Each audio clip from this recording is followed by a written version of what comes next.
everyone. Welcome to this special edition on Hospitality Today Live. I'm Deborah Gardner, your host, and so excited that we are kicking off what is considered the first ever International Hospitality Women's Day.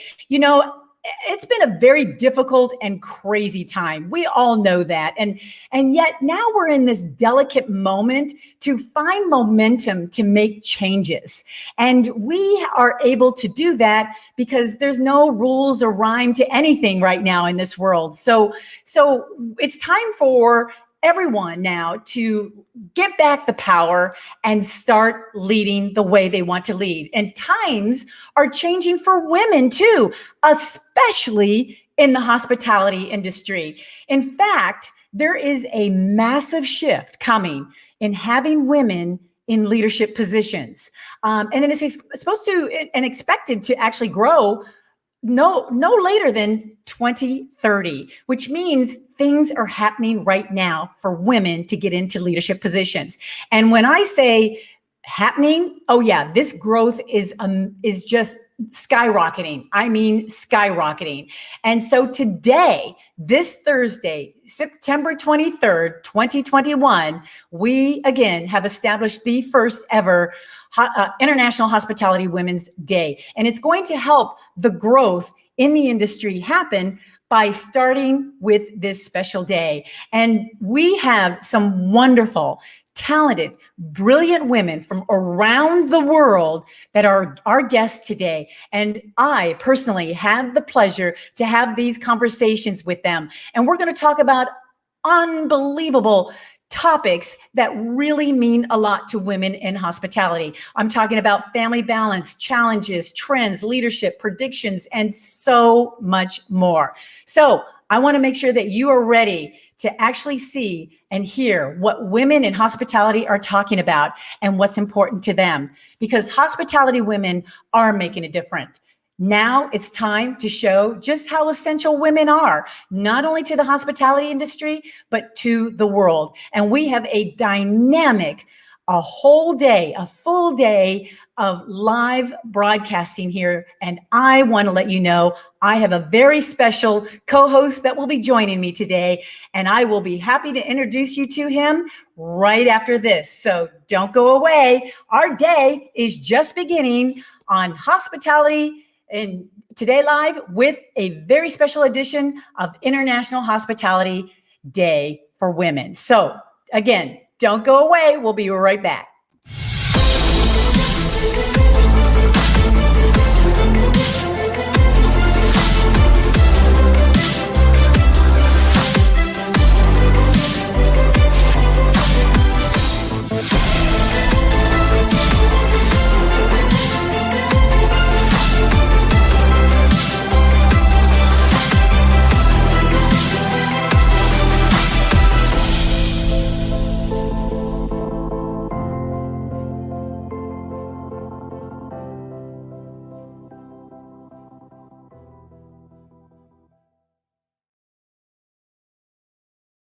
Have someone very special to introduce to you today. This is my good friend and buddy. Let me tell you, he is dynamic to have here. I'm talking about Rich Bontrager, who I have to tell you before we jump into this, Rich, today, that this entire day, I need to gloat about you. You are the creator and host of How to Rock Virtual Stage on C-Suite and ROKU TV. Also, you are the head of broadcast and TV content with C-Suite Network, which is a famous organization, and you're the expert on virtual stage presentations, media coaching, top professionals on broadcast and stage skills to be more impactful on today's virtual stages and platforms. It is such an honor to have you with us here to this show on International Hospitality Women's Day. Deborah, we've been waiting for this for a while. We've been having a good time planning it, talking about it, exploring it.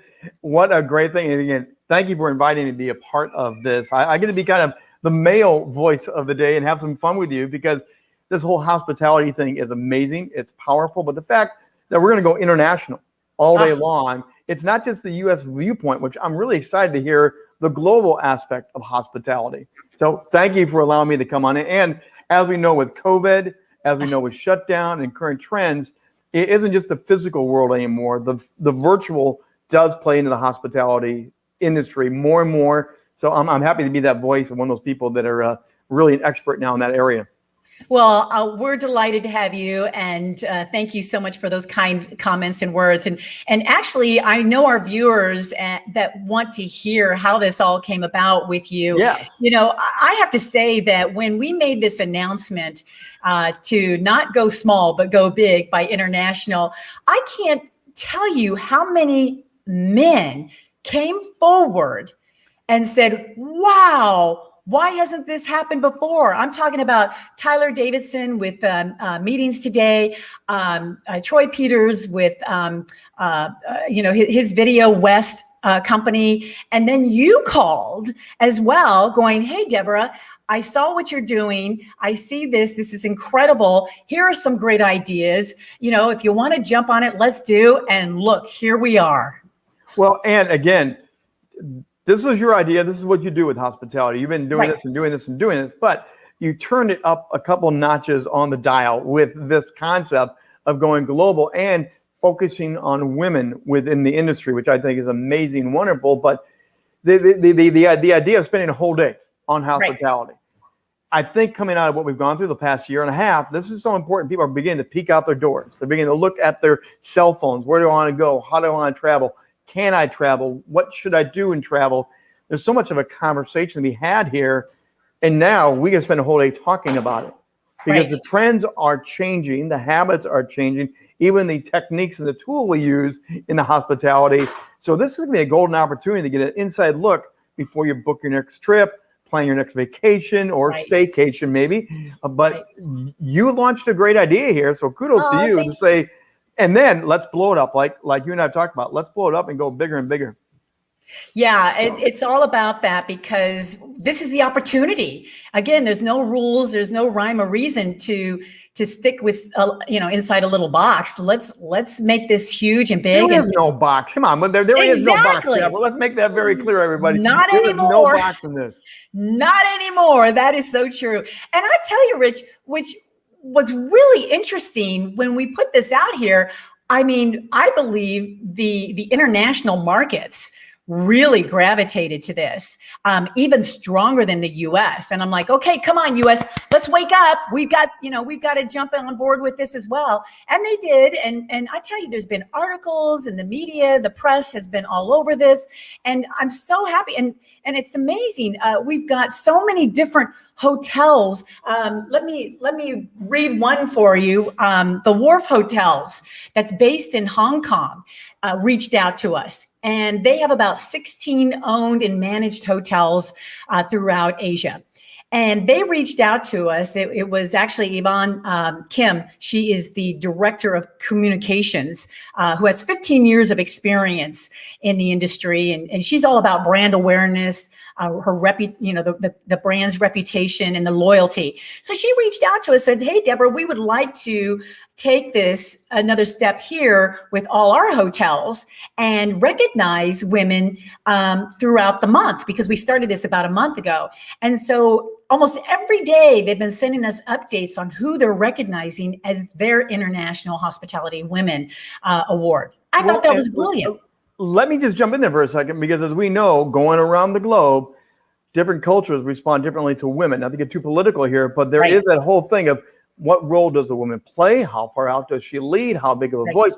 So to get the international press that you've been getting, and as this has grown, the International Women's Day here in the hospitality, that's been an interesting conversation to say they are now pushing it forward themselves, recognizing they really do need to be seen, heard, and propped up bigger. And again, the press has rallied behind this event and this day, maybe more than ever, perhaps. Yeah, I believe you are right. As long as I've been in the industry, about 30 years now, I hate to say that, but it's been that long.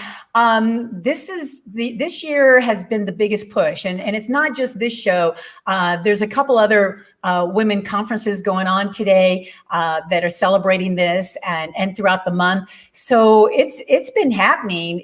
But this time, for some reason, it really has been a big push. And I know those brilliant women that I'll be interviewing today will actually explain that. They're going to bring that to the surface after, doing some pre-calls with them and getting, the content ready for everyone to hear what these ladies have to say. And I am fully impressed, completely impressed. And I'm talking about women we're having here from Canada to Spain to Australia, the US, Asia. of course, We're going to Asia today. India. I mean, it's just, they were just, we've even had other women going, okay, I want to be on the show. It's like, well, okay, let me ask you, what was the response when you set this up, when you started to reach out and line up the panel for today? What was the response when you said, we're going to do this, I want to interview, and it's country specific, trend specific, and we want to feature you, the woman leader in this space? What was the responses you got from that? Well, I tell you, I do Hospitality Today Live. It's a weekly show. And yet when usually specials like this, it takes a lot of research, a lot of getting the right people in the positions and things like that. But these ladies, these women that are on today had no question whatsoever. I mean, they were like responding in a minute, and they were just like, this is so cool. And that I am so happy I can be part of this, especially the first ever episode and celebrated day. They were just, the response, Rich, was just phenomenal. And then their, organizations started backing it up. Yes. And I was like, this is so great. And that's where a lot of the director of communications from that work with these women were on it. And that's where the rolling of all the articles, the press that was coming out, it's just shocked us. But at the same time, what I was gonna say. What's been the biggest surprise for you as you prep this? Again, you've been in this for 30 years. You know the people, but what's been the biggest shock for you when you say, I'm going to dedicate a whole day, we're going to do these interviews, do it live, make it interactive? What's been the biggest surprise for you? Well, that it became really simple to do because everybody was on board. And also, I got to be careful what I wish for, because now this is staying. I can tell this is going to stay. As a matter of fact, we already had some calls early this week starting to plan for 2022. Yes. How exciting is that? So we were beta testing, launching this, and people are already saying, I want him for next year. Oh, yeah. Thank you. We now know there's going to be a next year. Right. And I just know that, if people want to jump on board and be involved, whether it's being on, this special episode, we might have to have several episodes. We might do this live. There's talk that we're going to actually do a live conference, International Hospitality Women's Day conference. And all the companies can send all their women that they want to recognize to the conference. And I mean, there's so many angles that we can go. We've got people that are interested in sponsoring, which we're going to have to set up because we just didn't expect all of this. So there's a lot of things that, again, I got to be careful what I wish for or anybody, but I'm so happy. I am just so ecstatic because, to answer your question directly, it became a very simple task because everybody's been on board, especially the men. Yeah, right. Again, because in this industry, again, the men do want to champion the women. They want to champion their partners in the business. They want to champion their region. Again, they want to brag on their hotels, their industry, the countries, the states, the cities they're in. But through that, you also want to elevate your partners, the females, the co-leaders in this. And so to me, I think it's a great blending of let's just brag on the industry. Right. I mean, we have to be highlighting the women of the day, but we're really highlighting the industry and the amazing things that happen within the industry and these amazing people that get to pull it off every day. Right. And I think we need to do that because the industry is what's going to actually make these women elevate in things that they want to do. So you have to have the backing of the industry. We have to talk about travel. We have to talk about each one of the segments, and there's 4 segments in hospitality. We need to tackle all of those because that's what's going to support the women. eCornell just had a statistic out not too long ago, and it said women make up 50% of the workforce in hospitality and travel, yet only 12% have leadership positions. So if we can get the industry to back this up stronger than ever, then those numbers will increase. Well, and let me speak to that, because I come out of the C-Suite Network, which you referenced in the introduction. And the C-Suite Network, part of our commitment with Jeffrey Hazlett and Trisha Ben is 50% of platform people will be female, and we are raising the ethnic blend more and more as well. It's a commitment from our leadership that we are not going to be male dominated. We're not just going to be white dominated or whatever. We are going to be a melting pot of everybody. That's an intentional top tier leadership that we are going to mix it up. That'd be great to see that across the board in every industry more and more, but it's great that the hospitality, and part of your mission, I think, is to help them do that, correct? Right, exactly. And I'm glad you spoke about that, Rich, because there are going to be some workings on some statistics, not just in the hospitality industry, but women across the board. I was watching the CEO for Best Western Hotels, David Kong, who just happened to retire, and Choice International Hotels, Patrick Precious. They were on a panel recently, and they were talking about the three main things that need to change within the industry. One is sustainability. The other one is labor. And the third one was diversity. And when they were talking about diversity, they were talking about the need for women leaders. And when they're talking about hotels, right now, there are only 7% of women of hotel owners through the world are women. Even in the airline industry, there are only 7% female pilots in the world. That's unbelievable. Isn't that sad? But it's extremely sad. But now let's just take a different picture of a different industry in the sports world. I've spent a lot of my life. Sports broadcaster, female sports, very, very rare. It's expanded the last 15 years. We're getting female referees for the first time ever in the NFL. I think every industry is beginning to see we've waited too long. This is long overdue. And I think more and more are saying it's time to put the foot down and start accelerating that. And maybe on days like today, we get the chance to help elevate that and put a little extra gasoline on it, maybe. Yeah, I hope so. And I'm so glad that you are here with us, because, you know, I'm sure I'm going to be putting you on the spot a little bit, because you are here kind of representing the male species. So what do you hear out there on the male side of things like this? You know, because back in 2009, I wrote a book called How to Sell to Men Without Wearing a Low-Cut Dress. And the reason why, and the funny thing is, I did not write it. I interviewed over 400 men to write this book. So it came from the horse's mouth. So I'm asking you, you know, the same thing. What are the horse's mouths saying out there? You know, I think part of it is, no matter what type of masculine man's man, or whatever you want to say, you know, I think there is a part of us, we still want the feminine touch.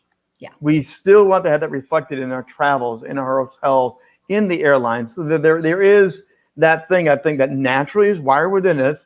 You know, yes, we want to go, we want to go travel like in Mexico and go do the pyramids and go do all those cool things.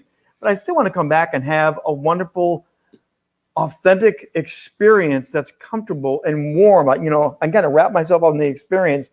And I'm sorry, guys. We don't do it as well as the female counterpart. We just don't. We want the metal. We want the steel clanging, and sometimes we also want soft and warm and just comfy. And there's something about it that I think the male-female roles play well together. But sometimes we really need that strong leader, that strong female, to say that plant goes over there, that food tray is going to look like this, and we're going to say thank you. Right. Because the man hasn't done it that way. Right. So I know we're going to meet these ladies in a few minutes, but before we get there, I would love your perspective on, you know, why, you know, you personally, why do you feel it's important to have women leaders in the hospitality industry, or the world as well? I mean, other industries are fighting the same thing. Yeah, to me, I think this is a global conversation, not just a industry specific one. So again, I love hearing and seeing the women emerging as leaders. And I kind of date myself, but maybe just to kind of set this up a little bit. I can remember the bad tapes in the mouth sometimes of again, not going to step on too many toes, I hope, but the women's lib, it was like so strong, so brass. It came like, okay, just dial it back. We agree with you, but how you communicate it. It seems like we've worked through that. And now the idea of the right people, the right passions, the right gifts. Let's get the right people in these leadership. And I think it's expanded that. And there's no longer that hard rub. It's more of, this is the right thing for the right people. And that leader, male, female, Hispanic, Asian, it doesn't matter anymore. It's about the right leader. It's about the authentic person. And they're the right person to lead in this slice of the industry at this time. And I think we're finally breaking it up to, it's really about leadership, not about male, female, not about anything else. It's about leadership. And I want the right leaders to be up there leading the charge. I do want the visionaries. I do want the dreamers. I do want the people that are going to shake things up and say there's no box. And I really don't care anymore, and I never really did. But it's a lot more free now to really say, thank you for getting up there, and thank you for leading us. And I think maybe across the board, the world is waking up to that. And I think it's going to open up more doors. I think it's going to break down more barriers. And I think even women will feel the freedom of thinking, my voice does matter. I've always thought it's mattered, but now I can really say it. I don't have to hold back, and I don't have to do it in that brass tone. I can do it in a way that a leader would speak, not in someone sounding that loud horn of do it now. It's much more natural now, I think, too, Deborah. Much more natural of, you know what, you are the right voice. You have the right ideas, and we should really elevate and go with that. It's just a different time and different age, and I'm really glad for it. Yeah, I totally agree with you. And having the pre-calls with these young ladies that we're going to hear from today, I believe you're spot on, because that's probably, that's where they're going to be going to talk about. It is not really a gender situation. It's just a matter of, identifying a leader. And I think with the younger generations coming up, I think this is perfect timing for them to hear what is a leader today. It's been around all around the and there's a leadership gap in every industry. There's a big void of leadership gap. We have people that are doing power plays. They want a title, but what we want is a leader. They see the vision. They know where we're going. And right now in the hospitality, of course, with COVID and everything else, the industry is radically changing. You need someone that has that vision of the future. And they can say, here's where we're going. Now, I don't totally know how they get there. I'll get the right team around me, but at least I see a glimpse of it and let me lead you there. That's what the world's screaming for right now, all across the board. But hospitality is going through a major shakeup. We need those visionary leaders in this industry. Yeah, it really is. And one of the reasons of starting this show over a year ago was just that, is to try to provide some voice and get people to talk about it, especially those that work in the industry. We really need to get people to wrap themselves around that, hey, it's okay to voice your opinion. It's okay to bring your ideas to the surface. There is no bad idea, or no, the word no should not even exist, because why not? I mean, again, there's no rules. It's a different world. You can try anything you want and take the opportunity to put it into, motion. And what is wrong with that? And so I'm hoping between you and I and what we're going to hear today, we can give people the permission, whether in the industry or not, that, hey, it's okay. Let's move forward and control what's going on right now. Let's not let this pandemic, because I can tell you right now, there will be another pandemic. There always is. There always is. There's always something else that's always going to happen. And that's why visionary leaders, in my mind, they know how to hold the rudder. They know how to stand on that bridge or whatever ship or other company. That's the bridge. That's the steering rod. And they know how to hold it and say, we're still going. Again, through the C-suite, Jeffrey Hazler took some hits on the fact of, we didn't slow down. We kept our foot on the gas, and we adapted, and we shot ideas all over the place. Sure. And some stuck, some did not. But we at least said, we're not going to do the status quo. We're not going to just sit here and do nothing. We're actually going to advance. And that's why I think leadership in the hospitality industry, we're seeing it, we're hearing it. I'm kind of curious, Deborah, from your 30 years in this space, what's been the biggest shift, change outside the female leadership area? What's been the biggest industry thing that you've said, someone took a risk, changed it up, and said, we're going that way, and everyone went, Oh, you can't do that. Never going to happen. Yeah, oh gosh, there's so many, but I think one that really sticks out to me is over the years, I have seen the term competitive change. I saw a lot more, as I go through the years, I see more partnership.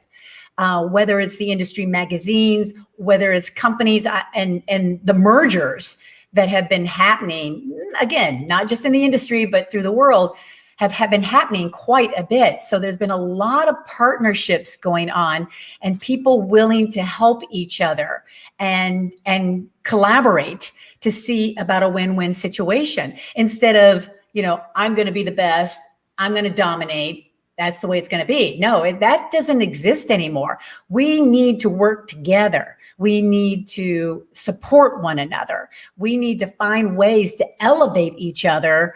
That's the only way to win today. So how did that come about? Break that down for a second. Again, for those that are watching, listening, we'd love to hear your questions. We'd love to hear you beam on in later on, be a part of the conversation as the day goes. So we're just kind of priming the pump here a little bit, but break that down a little bit. Yeah. How did they go from here to here?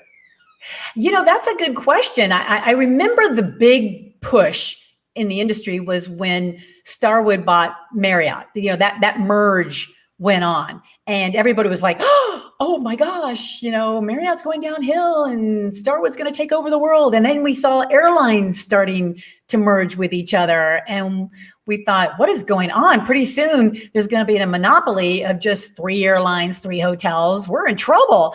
But it didn't happen. And I think people saw that other, companies, organizations, these real estate, investors and stakeholders saw this going, hey, yeah, this worked for them. Why can't it work for us? So I think that's when we first really saw that a number of years ago. And because of it, mergers happen all the time. Franchises buy each other. They change names, they change towels and hotels, and it's become a norm. Well, you and I both come out of the sports world. So I can remember back in the day in the broadcast, you never mentioned the other network. And you never mentioned the other local station. They were going to broadcast the same game or a similar game. Right. ABC never said NBC has a football game following this. Right. One. Nowadays, Fox has mentioned ABC. They actually show the whole NFL lineup with every network breakout. Even broadcast has done that. And yeah, is the industry now here? Is the hospitality begin to mention, yeah, we have this deal, but we're doing a collaboration with this deal. That's a radical shift from just keep your silos and keep your walls up and never mention, oh, heaven forbid, there's another Hampton Inn down the line. Right. Yeah. And it's great that you take note of that because I know you come from the sports broadcasting world as well. And we see that. I mean, sometimes I'll see a female reporter on one network and then another. And it's like, wait a minute, which one is she with? But It's become a norm. It's where the opportunity is. And that's what people need to really gravitate toward. Take the opportunity, especially if this is a downtime for you. Get off the couch, stop eating those bonbons, quit watching Netflix. I mean, come on, there's so much going out there in the world, whether it's in the industry or not, it's going to benefit you. So affiliate relationships are growing, combined packages are growing, cross promotions are growing. Right. It's a more open market. Right. And for the creative people in the hospitality, that's got to be a breath of fresh air. It says I can go dream and create and pull in resources that I never could have pulled in to make the experience, which I'm sure the hospitality is about experience, but now I can really go do it. There's no limit anymore, right? Right. Exactly. So again, if everybody has been just tuning in, you are here with Hospitality Today Live for the first ever International Hospitality Women's Day. And Rich and I are going to be together throughout the entire day with you. And we are hoping that you will join us as well. And I believe, Rich, we can mention that, hey, the chat box is available for questions, comments. Do you think anything is off the table for you, Rich? Oh, no. That's why I love it. Again, there's no bot. And that's why I love these live streaming events. I love doing these. I love emceeing, co-hosting. I want the crazy question. I want the question that we haven't dared ask. Again, we're talking about female. We're talking about opening things up. We're talking about changing the roles, changing the leadership. There are no wrong questions here, everybody. Anything. So everyone out there, hey, if you want to join in the conversation, please do. Then also we have another opportunity. If you'd like to be on the show with us today, woohoo! That's a new one. If you want to be on the show, and let's say you watched one of the segments of the women that we're going to be interviewing today, and you've got some thoughts or comments, well, please join us. And all you have to do is go to hello@hospitalitytodaylive.com. Our staff will actually respond to you and say, okay, here's the link. Here's the time. Go ahead into the broadcast, and Rich and Deborah will see you there. And we would love for you to join us. So please definitely email us, hello@hospitalitytodaylive.com. And we would love to have it. And I think we need to start as soon as possible, because we're going to be listening to these ladies for a good, 25, 30 minutes. And then we have another 30 minutes each and every single time. So don't be shy, everybody out there. Jump on board anytime you want and ask anything you want. Like Rich said, every topic we want to talk about that we can do right here on this show today. Well, and let's stress this, Deborah. This is global. So it's global, please. If you are in Spain watching this today, we're going to have a Spain speaker, and we're going to have Asian, we're going to have Mexico. Even if we don't hit your country or your location, join us, because Hospitality Today, for this women's event where you're going global, we want to have the questions to your region, because part of the industry shift is these countries are different, the habits, the traditions, the practices, the mechanisms are different. Let's learn from each other, and it's going to be fun to have those questions come in from around the world. Oh, that'll be so much fun. As a matter of fact, it's already starting. As a matter of fact, we have a comment from Mark. Hi, Mark. Thank you so much for joining us. He said there is so much opportunity now. Happy International Hospitality Women's Day. Yay! Thank you, Mark. And Mark, if you would, maybe drop in. What do you think are some of those opportunities? Because this is what we're going to be talking about today. We want to hear the dreams, the plans, but what are those new doors that are opening up, those new opportunities? So if you have something to feed the chat here a little bit, please drop on in. We want to make the conversation very interactive today. Yeah, and state where you're from, what's your company. We love giving exposure to everybody. I mean, we're not shy, so we'd love to promote your company and organization as well. But yeah, we're open to anything. And again, in a few minutes, we're going to be listening to these ladies one after another with us in between, and we'd love for people to join in somehow, some way. So Deborah, I got a question for you. I don't like assuming anything on my broadcast, so I'm going to kidnap it for a second here for you. Let's not assume that everyone knows what hospitality is. So what is hospitality, Deborah? Why should we care about it? Yeah, right. Well, here's the thing about hospitality. Hospitality is what covers any type of service-oriented facet that we deal with in life, from food and beverage to accommodations to meetings and events to education to recreation, entertainment. It's all of that, and it's such a big industry. Let me tell you how big it is. How big is it, Deborah? How big is it? Well, hospitality, and which includes the meetings and events industry, which you and I reside in, it is bigger than the automobile industry, bigger than the pharma industry, the retail industry, and yet it's bigger than any industry out there except one. Can you guess what that is, Rich? Sports or politics? One of the two. Close. The politics was close. The government. There we go. The government, then the hospitality industry. Yeah, it is so big that we had to go to DC and educate those politicians. My city, you came to what DC. It is, especially what a meeting and an event is. And kudos to our leaders in our industry that did that. Boy, when that big announcement, I don't know if you remember, not to get political, but I think Obama said something about don't go to Vegas. Well, that stopped the industry right there. Oh, yeah. Vegas, who's the most popular city in the world, went from top to bottom just because of that statement. So that's how Meetings Mean Business Coalition was discovered, because the leaders all got together. They flew to DC. They sat down with the politicians and said, hey, guess what? We're in a meeting. This is part of hospitality. And ever since then, the coalition has just been doing great. The partnership between the U.S. Travel Association and the meetings industry and all the other entities within hospitality came together. But hospitality is all about, bringing service to the table, helping and catering to each and every one, whether it's weddings or bar mitzvahs or, sports events like the Olympics we saw this summer. Yeah. We all experience hospitality. And as you can tell, when hospitality is not doing well, we all don't do well. So it's very important to keep it going. You also just touched on it. There's so many spokes that come out of the term hospitality, from the travel to the food to the entertainment to the experience of the hotel. Right. How many different spokes would you say there are that intersect with this industry? There's so many that they had to categorize them down to 4 segments. Okay, so what are the 4 segments? 4 segments. Yeah, entertainment and recreation, accommodations, food and beverage, and meetings and events. So that includes travel.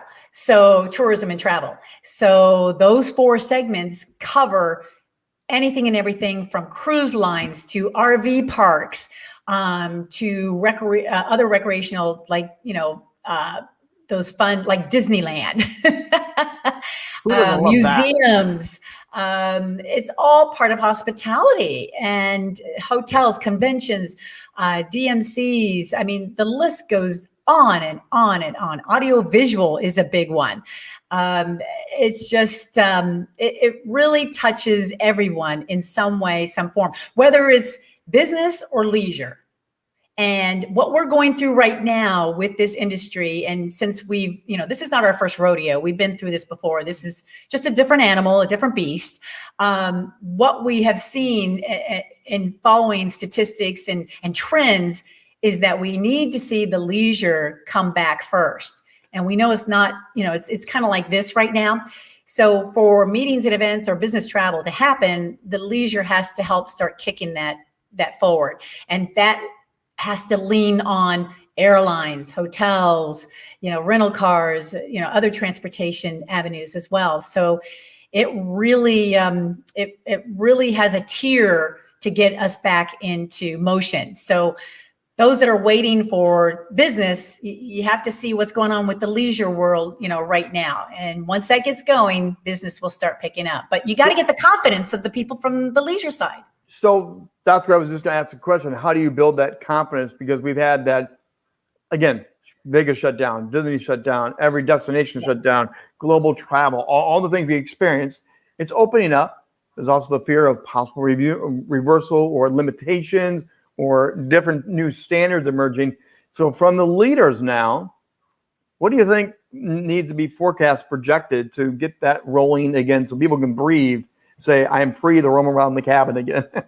Yeah, right. Well, as we know, this year has been so different, so difficult that we have been told what to do, how to do it, including how to wear a mask. And we need to get over that. We need to make our decision, support people's decision, because right now we're like I mentioned at the beginning of the show, we're in this delicate moment where we're in between what we've been experiencing and where we need to go and move forward. And the only way to move forward is make a decision and move yourself forward, one step at a time. And this, as you mentioned earlier about, when we were talking about the mergers, this is where a lot of the CEOs, CFOs, and CMOs are converging and talking and saying, okay, if you guys are doing this, how do we do this? Because the hotels are going to have to make decisions. The airlines are going to have to make decisions. And that top leadership position becomes very important in times like this.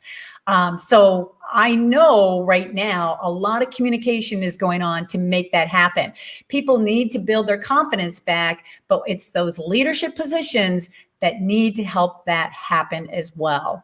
So is this a pioneering time? Yeah, I think so. So we need some of those new pioneers, or maybe the pioneers that reemerge. So someone's got to be the trailblazers. Right. And I'm hoping today is one of those examples to give everybody that confidence back. And so that's why we need to define, what does International Hospitality Women's Day mean? And like you said earlier, it's not just the hospitality industry. We're talking about a global standpoint that involves everyone. So to narrow that down and dissect that and go deeper, Rich, what does International Hospitality Women's Day mean to you? It's confidence for me right now, honestly, because I'm not going to book, I'm not going to travel, and I'm not going to have as much fun as I could have had without the confidence. I want to know things are in place. I want to know things are secure. I want to know when I arrive, it's still going to make me go, woo. I mean, I'll compare it to my first time going to Disney with my family. When my kids were young and my wife, we walked down the main street in Disney in Florida, in Orlando. And my wife at the time stood there. She was like a 10-year-old. We're full adults with our own 10-year-old kids. And she's like, I'm in love. I'm at the castle. There was not a care in the world. We got the accommodation. We had the food. We had the clothes. We had everything. We did the Disney experience where they bag and they tag it. And from start to finish, you are Disney. There was a sense of confidence that the industry had us. I think that brings back the fun. I think that brings back that exploration. I think that brings back the ability of, I know this is going to be good no matter what hiccups. Again, just to illustrate from the Disney experience, and I've studied a lot on this. Imagine yourself walking in with your family. Your beautiful little daughter got her Disney t-shirt from the Disney store that day, and she's walking around, going down Main Street, and they go to that ice cream cone place, which is right on Main Street, and she drops her cone right down the front of her blouse. And right in the middle, with all the families and everyone walking by, she starts crying and thinking, oh, I ruined my shirt. People at Disney, the trash can sweepers are not trash can sweepers. They're hospitality people. Did you know that? They're not sweepers. They're hospitality. They literally go over and say, let me walk you over here. And they take the girl and the family into the store where they got the shirt. And they say, take her to the changing room, go get the exact same shirt, put it on her, no questions asked, and we will clean your other shirt for you and put it on your bed in your hotel. From start to finish, the experiences, we are not going to break the illusion of joy and happiness. See, that's hospitality. That's hospitality, and that's confidence. Now, can we bring that back to the world? That's what I'm hoping and looking for within this space of that type of confidence within the industry again. Right. Definitely. Confidence, collaboration, and cute hosts. By the way, today, everybody, as people drop in and out for the day, I'm going to keep asking this question: is where's your favorite destination? Where would you want to go? Since we are going to go from Canada to India to Australia, other places. Again, Canada is going to be first up here today. But we do want to hear, where's your dream destination? Where would you like to go? I am very curious on where our viewers and listeners would like to go travel and open back up, because, again, it is the experience that we all long for. That's a great question, because I know since many of us for the last at least 19, 20 months are probably thinking of that, because we take travel for granted a lot of times. Yes. And I know, and both of us as professional speakers, we talk to our speaker peeps. They really miss traveling. And yet I think we really took advantage of it, not exploring while we're there, because a lot of it's fly in, fly out type of conferences and meetings. But I think now I see even speakers going, you know what, I'm going to spend a day here because I never got a chance. We're going to book the extra vacation day into it. Part of the package deal, because I'm not flying in and out anymore. I want to say I've done it, but now I'm in XYZ place and I want to go experience it, get some photos, do some recreation. And they're also booking families with them now.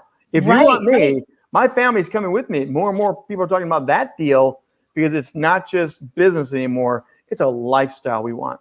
Yeah. And I think the travel industry is seeing that's going to be a trend that will come back, especially for Vegas. They were such a big push on, family. And I think that's going to come back around again, because I think people are really starting to, we need to balance our lives a little bit more. But what better way than to get on the road and take your family with you? And be more acceptable to that. Just like being remote now, there's so many opportunities being remote virtually now. Again, like Mark said, on the chat, there's so much opportunity out there. We just need to just take it and move ourselves forward. Well, and let's talk about that, because that's my specialty area. So you kind of softballed me up there. Thank you very much for that. But in my discussions early on, pandemic, there was a resistance. There was a fear of the virtual, of the hybrid, whatever term you want to put on this. Technology was not hospitality's friend. It was you. No, it was not me. It was not you. I'm totally a face-to-face person. And so now we're into this virtual where business world has now fully embraced it. Schools have embraced it. Churches have embraced it. We've figured out this thing works really well. Yes. And I know there's a blending more and more of how the hospitality wants to go for. Everyone wants in person. I want in person. We want to do it. But what I see happening here in the hospitality space, Deborah, is smaller venues that could never have an event before. Well, right. Could now bring in one top name, one local name, and you could beam in 3 or 4 other spectacular names and virtually blend the two universes. Smaller venues could finally compete with the Caesar Palaces. Do you agree? Oh, you're muted. I have lost Deborah's audio. Let's see if Deborah will come back with us. This is why we stream live. This is the funnest thing of doing this. And the best thing is you have 2 sports people that know how to gab all day long. I know, right? Somehow that just knocked me out. I don't know why. At the top of the show here, right? I think it's what it's trying to say is it's time to move on, Deborah, to get these ladies on here. But yes, no, you're absolutely right to your point, because it was back in 2005 that there was the big announcement in the industry that hotels were not going to be building any ballroom space anymore. Now, as a hoteler that has worked for Marriott, Hilton, Omni, DoubleTree, Sheraton, the list goes on and on. The meeting space is not a revenue profit for the hospitality industry. It's always been a given. In other words, it was always in the rooms part of it. And hotels starting in 2005 had recognized that, going, you know what, we need to go where the revenue is. So they stopped building ballrooms, a lot of them, which really opened up some space for, like you said, the smaller venues. Yeah. But yet it was very hard to push. And then, of course, the big space like conference centers, stadiums, arenas were being booked up. And so there was this compression going on between the two. And the only place that could be booked was the smaller venues, which means smaller groups. And it wasn't very well received. But now, like you said, yeah, I see that more now happening, especially when we start opening up, because right now meetings and events, there's like maybe 50 people or board meetings or retreats, maybe 100 people. It's much smaller right now. So those smaller venues are going to be booked, and they need to be booked now, because by another year or two, it's not going to be there. The space is not going to be there. So meeting and event professionals need to take advantage of that. I think the smaller person has a great new place, and I hate the word pivot, but pivot, get into, expand, to pioneer how you do these mid 200 seat groups, but it also has a virtual side. I think there's a whole new way of growing and scaling that. And to me, that's going to be fun to see. It is how that shifts from what everyone thinks you have to go hear the Tony Robbins at the Coliseum. No, you really don't anymore. There's a lot of other ways to do this. And I think that's where the creativity, and it's going to be fun to see the female leaders that we're going to be talking about, women today throughout the day. They hear maybe some of these interviews and some of these discussions that you're going to have with these amazing women might lend to some of that. Maybe we're going to talk on some of those creative ideas today. Yeah, absolutely. Now, I know you threw out the question to everyone, where they would like to travel. What about you? Where would one of your favorite places to go to? I still have not hit Hawaii yet. I've got to hit Hawaii. I want to go back. Really? You haven't been to Hawaii? I have not been to Hawaii. So if anyone out there today wants me to come speak and book, please, I would love to do it. But I do need a red Ferrari, please. Okay. But I do want to go back to Mexico too. I did the pyramids at age 10. I hiked to the pyramids, had a great time. And then Australia is the other one. I really want to do Australia.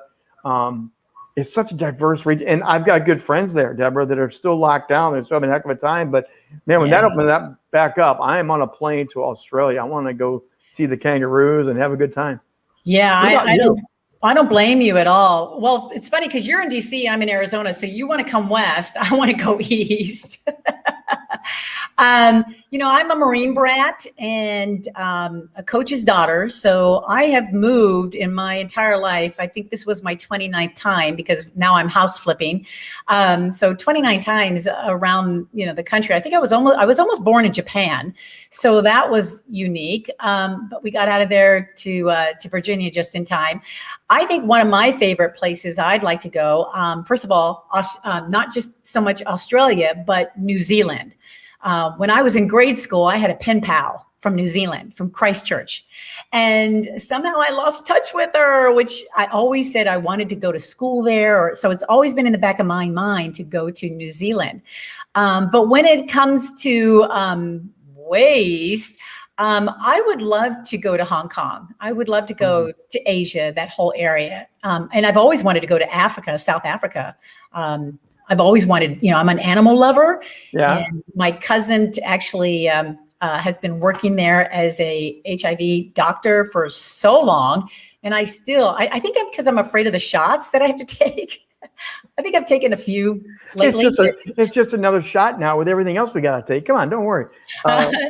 Exactly. Plus, they're not as bad as they used to be. I can remember going to Mexico, and that tetanus shot, the arm felt like a rock. It's not the same anymore. So some of the travel things have definitely changed over the years. Look, I know we're coming up on the beginning of our first interview coming on up. Maybe we should lay out the kind of game plan, let people know what they're in store for today. Yeah, absolutely. Well, of course, we've got women throughout the day, 7, which we have been posting all over social media. And again, the press has been really great to us to get that information out as well. And they are in half-hour increments or 25 to 30 minutes, somewhere around there. And in between there, you and I will come back, and unless it'll be just you or me. And we do have some guests that do want to be on today. And yet we're hoping everybody else will go to hello@hospitalitytodaylive.com and request to be on the show. We will make that happen right away for you in between these segments. And I just know everyone's going to enjoy these women, what they have to say. Again, like you said before, they're just so thrilled to be on today and to be from all over the world within just one day. I mean, I get chills up my spine about that because it really showcases that we are working together and making this happen together. I mean, if we did this in the physical world, Canada, Australia, India, Spain, USA, Asia, Mexico. We did this all in one day. It's not physically possible. We are going to do travel, time zones. It's like pull out your digital passport and join us on a global travel log today. Again, it's going to be all day. We're here with you today. This is going to be a live stream, interactive. But I'm kind of curious, of the different ones that you booked, which one are you most excited to talk to? Which one kind of perks your interest on, I wonder what's going to happen in that conversation? Oh, gosh. Well, just from talking to the women today, or not today, that I will be talking today, and preparing for this, they each and every one of them had their own individual perspective and experience and take on several different questions, but yet there were some questions that I asked every one of them the same, in order to see what their perspective was. For all that setup discussion, to see where they kind of, what was the litmus test as you did the setup questions? Right. And so I'm excited for each and every one of them in that sense. And yet the one that really inspired me, that really is strong-willed, is Olga Navarro. She is from Spain. Yes. Yeah. Olga, what I liked about her is not only is she brilliant, talented, educated, and just recently had a birthday and she makes a big deal out of it. That's what I loved about her. She made a big deal out of her birthday that she just had. And I thought, this is a woman that really stands up for what she wants to celebrate, what she believes in, just through her take on wanting to mention that it was her birthday. And I thought, this is great. She's not shy. She's out there. Did we get to sing happy birthday to her today? Or were we going to do a little song? I know, we can. And that really, she stood out for me on that. But again, I can sit here and talk about all of them, and now we're already running out of time. But she is a game changer, and like all of them. And I just thought it was really cool. And I think I look at her and I go, I need to be that way more often. I need to say yes when I mean it, and no when I mean it. And if I have something to bring to the boardroom, I don't need to just lean in. I need to stand up and really say what I need to say. Well, that's what I think is the great part about today is we get to hear that. I'm hoping we get to hear that. Again, like I said earlier, it's the visionary, it's the dreamers, it's the ladies that are going to stand up and say, it's not just our time. Again, this is about leadership. Forget about the distinction of the leader. This is about leadership. And I think I want to hear those leadership voices in your interviews today. I want to hear who's going to stand up and do that roar and say, you know what? Yeah. The industry needs help. I have some ideas. I want to be one of those people that takes the steering wheel. And I want to, not just for my country or for this region, I want to see what I can do to do this around the world globally. And again, this is globally. Again, this is going to be so much fun to hear some of those distinctions from country to country, from flavor to flavor, but also maybe the overriding common themes. Where does technology bump into them? Where does the personal heartstring touch into them? Where does the corporate side come in? Where's going to be overlapping, but where's going to be those things that every one of your interviews that you get to do today, where's it going to be that distinctiveness that says, aha, that's why Mexico is Mexico, and that's why we need to pay attention to the woman leader in Mexico. So I am looking forward to riding shotgun with you today and hearing these conversations. I love this.